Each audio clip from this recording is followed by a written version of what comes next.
Na levém křídle a poslední. Já budu stát. A tušit nebude oč prosit, chci. Žádný kamarád. A paty k sobě, špičky od sebe. Pro tebe, sne můj divný, pro tebe. Já budu meldovat.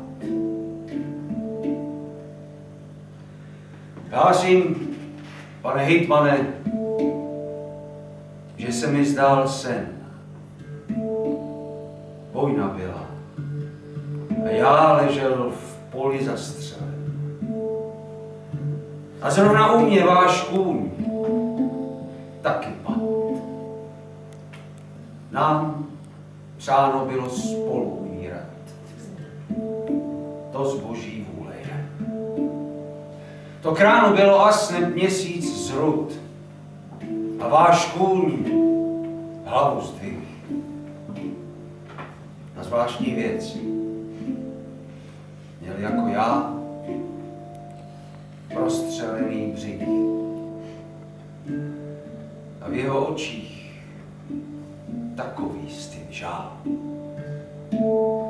Rozdivil se v nich, kdo se ptal a ruce lomil v nich. Želouky voní kol a jeteli a kvete řeřicha. A on, kůň, což byl vinen čím, má díru do břicha. Že na něm seděl, kdož už nesedí.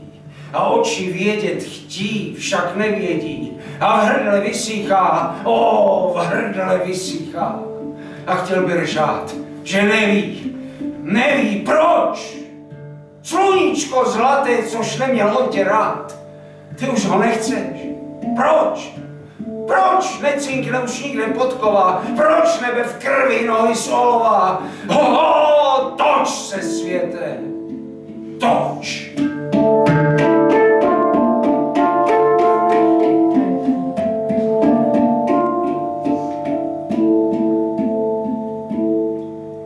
Hlásím, pane hejtmane,